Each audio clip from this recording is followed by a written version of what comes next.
So, again, a game that's been getting a lot of doom and gloom, especially since the numbers have not been as impressive, especially on Steam when it comes to Concord and its upcoming release in August. For those who didn't know, there was a beta that happened last week, open beta, everyone could participate. Then there was another one that on Steam we had the pre-order, and on PlayStation we had to be PlayStation Plus. All of that happened. People have gotten their impressions on the game. Me personally, I gave my impressions back on the video before this, and I let y'all know that I actually did enjoy the game. But the main problem was people feeling, why was this game not free to play? Will this game even be successful because of that? And a lot of people also feel that it's probably gonna be dead on arrival. Well, they made some announcements, and I think that these are some great announcements in my opinion, but at the same time, the state of what gaming is, there may be some problems still with that. And not because of Concord, but because of the community. What's good, everybody? This is Blue Satire, and I want to talk about the announcements that Concord made on Twitter today about their handling with the game post-launch, their battle pass plans, and all of those other things. And why I think that while it's a good thing, I think some people have already made their minds up. And unfortunately, I can't tell you how it's gonna go. So let's get into it. So if you didn't see, Concord did announce what they wanted to do with this game when it released next month. And they gave some details on what will be included. Maps, modes, and progressions. How many maps will there be? There'll be 12 different maps available when it releases, including 5 that we've already played in the early access and the open beta. All 6 of the modes, takedown, trophy hunt, area control, signal chase, clash point, and cargo run, will all be available day one. And after the release, they plan to release some more game modes as well. Also, the other kind of progressions that'll be in the game, there'll be unlockable items, cosmetics, other things like that do not impact gameplay will also be free. That includes the outfits, wearables, accessories, as well as weapon skins, weapontrons, victory and defeat poses, and drop-in animations. Everything that you play, everything that you get from the game will be unlockable. And to me, that's a dope thing. To me, that's what I feel like we've been asking for a long time with games, is let me actually play to unlock things versus I gotta pay for this, I gotta pay for that. A lot of people ask me why I feel like Fortnite has ruined gaming. And when I say that, I don't say that Fortnite is a bad game. I just feel like that concept, and yes, that concept existed before Fortnite, but Fortnite benefited the most, making money off of microtransactions, season passes, and skins, weapon skins, all of those type of things, getting money off of that. And every company wants that ongoing money. And apparently that has also got into the mind of gamers, because that's the only way they feel that games can exist these days, especially multiplayer shooters, is you gotta have that ongoing content. But this problem didn't exist before that. I feel like this is a dope thing, honestly, because I like unlocking stuff. It feels more rewarding when you play a game and you actually get something from playing. I want this skin, let me keep playing the game to unlock it, and then I can use it and show it off because I had the skill to unlock that, or I got enough points, or I completed this task, or completed this daily. I think that's a dope thing. Some folks don't. Also, they spoke on their post-launch content. And this right here is another thing I think that's very good, but also they spoke on their post-launch content, which is another thing that I think is very good. Will there be a battle pass? Concord does not have a battle pass. We want to focus on our attention on making Concord a rewarding and robust experience on day one. Where just playing the game, leveling up your accounts and characters, and completing jobs yields meaningful rewards. Will there be post-launch content? We will be introducing new free gunners, maps, modes, and more through regular post-launch sessions and updates available to all players at no additional cost. We will be diving deeper into our post-launch roadmap very soon. Stay tuned.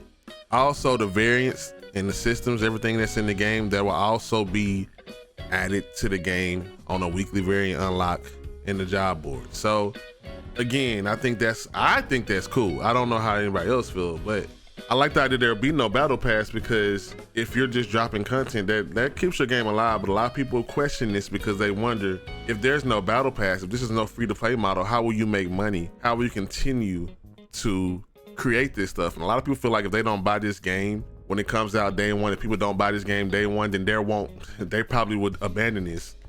But this is also a game that's under Sony, and I feel like they have some faith in it. But at the same time, I get those concerns. But also, why is this a concern in the times that we're in? Free post-launch content, no battle pass I have to keep paying for. On paper, that is great. But some valid concerns are that there are other shooters just like this out right now that are free to play that we've already been playing. Things like Overwatch, Apex. those things already exist. Now, just keep in mind that Overwatch actually is Concord in 2016. Overwatch released at $40 with everything being free to play. Overwatch released at $40 with all the content being free over time. And after a while, they said when Overwatch 2 came out, they switched to the free to play model. But Overwatch was successful without all of that, but also it was kind of unique at the time. And now we have a bunch of hero shooters. So unfortunately, that can play a part to why this game may not do as well as a lot of us would like it to. Also, you got people that's saying things like DEI, blah, blah, blah.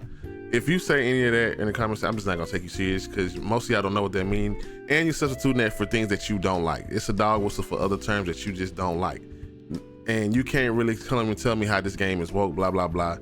Some people say, well, the characters, characters, designs that's subjective. They may look ugly to you. They may look good to me. That's an opinion. I get that. Unfortunately, this game has a lot of negative behind it, but I do appreciate them being open about what they expect with this game. And me personally, I think this is a W. This is what I want to see in gaming more. I want to see more games have more content that I don't have to buy a battle pass for to get, that I can just play and unlock, because you want us to play your game, right? You want to reward us for playing your game. What better reward is to play the game and unlock stuff that's already there versus putting stuff behind a paywall. Here's the expansion pass, here's the season pass, we're gonna give you this. It's in the game, it's in the code, but you can't unlock this unless you pay for this battle pass. That's just me. What do y'all think? All in all, again, I gave y'all my first impressions on this game. It's a shooter. I'm not the biggest fan of shooters, and shooters can get tiring after a while. I was tired of Overwatch. I used to play a lot of Overwatch. I got tired of that. And with Marvel Rivals on the run too as well. Marvel Rivals is backed by a huge IP. Everyone knows the Marvel heroes. They know the music. They know all of that, and that's gonna carry it by itself. So that's gonna be some steep competition when it comes out 2025. Let alone all the other games that are already out. So yes, it's gonna be hard for Concord to succeed, but if it does, I think that would be a great thing. I think people should give it a chance if they're looking for a new shooter to play.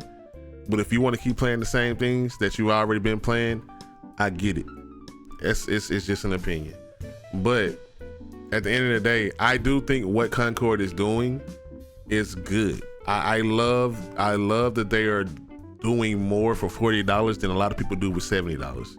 That a lot of people do with $50, $60. Free content after releasing the game is something a lot of people don't get credit to, but Nintendo does this a lot. They do have expansion passes and things like that, but a lot of their games had free content before they had the DLC. And a lot of their games over time do some more of that. So I think that I like that form of DLC where you give me some free things that prolong the gameplay, but also, throw in something that's more worked on in the form of an expansion pass. And maybe that's something they can work on for something that people may feel should have been a game in the first place. And that's maybe a single player story or something like that people can run through, which a lot of people think that if they would have put this in there, that could have been even more of an incentive to buy this game, because a lot of these hero shooters and these multiplayer games don't have a story to play through. And that's something that's really been missing in multiplayer shooters and games like this. But that's just my opinion. Let me know how y'all feel in the comment section. Do you think that this news from Concord is good? How do you feel about battle passes and the free to play model versus paying for something and getting all of the content there, as well as free DLC in the long run? Look, I value everybody's opinion, and if this ain't your cup of tea, I understand. But as someone who wants to see more of that in gaming, I may give this a try, because I want to see Concord succeed, especially in a gaming landscape where a lot of people don't want to see these games succeed, or everybody's negative off rip and don't give anything a chance. But only time will tell. I don't know. I'm not a developer. I just play video games and enjoy them and talk about them. And that's all for me. Y'all have a good one, and bye.